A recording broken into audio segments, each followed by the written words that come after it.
ഏറെ സങ്കടകരമായൊരു വാർത്ത തിരുവനന്തപുരം ചിറയൻകീഴിൽ നിന്ന് വരുന്നുണ്ട്. ഭിന്നശേഷിക്കാരിയായ മകളെ അമ്മ കിണറ്റിലിട്ട് കൊന്നു.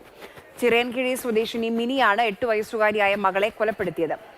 അനന്തകൃഷ്ണൻ വിവരങ്ങളുമായി ചേരുന്നുണ്ട്. അനന്തൻ, പോലീസ് എന്താണ് പറയുന്നത്?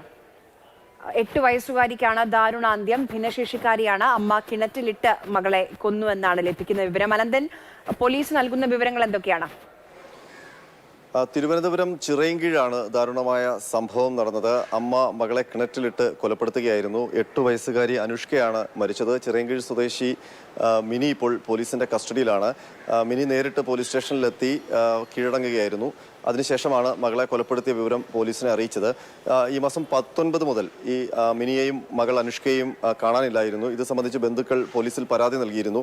ഇവരെ കണ്ടെത്താൻ പോലീസ് ശ്രമിക്കുന്നതിനിടെയാണ് ഇന്ന് അല്പസമയം മുമ്പ് മിനി നേരിട്ട് പോലീസ് സ്റ്റേഷനിലെത്തുകയും ഇങ്ങനെ മകളെ കൊലപ്പെടുത്തുകയായിരുന്നു എന്നുള്ള വിവരം അറിയിക്കുകയും ചെയ്തത്. ഉടൻ തന്നെ പോലീസ് മിനിയുടെ വീട്ടിലേക്കെത്തി കിണർ പരിശോധിച്ചപ്പോൾ കുഞ്ഞിന്റെ മൃതദേഹം കിണറ്റിൽ കിടക്കുന്നത് കണ്ടെത്തി. ഇപ്പോൾ വിരലടയാള വിദഗ്ധരും ഫയർഫോഴ്സും സ്ഥലത്തെത്തിയിട്ടുണ്ട്. മൃതദേഹം പുറത്തെടുക്കാനുള്ള ശ്രമങ്ങൾ ആരംഭിച്ചിട്ടുണ്ട്. മിനി പോലീസിന് നൽകിയിരിക്കുന്ന മൊഴി 19-ാം തീയതി മകളെ ശ്വാസം മുട്ടിച്ച ശേഷം കിണറ്റിലിട്ടു. അതിനുശേഷം ചിറയൻകീഴിൽ നിന്ന് പോവുകയായിരുന്നു. പിന്നീട് തിരുപ്പതി വരെ പോയി എന്നാണ് മിനി ഇപ്പോൾ മൊഴി നൽകിയിരിക്കുന്നത്. അത് സംബന്ധിച്ച് കൂടുതൽ പരിശോധനകൾ പോലീസിന് ആവശ്യമാണ്. തിരുപ്പതിയിൽ പോയ ശേഷം തിരിച്ച് വന്നാണ് പോലീസ് സ്റ്റേഷനിൽ കീഴടങ്ങിയതാണ് മിനി നൽകിയിരിക്കുന്ന മൊഴി.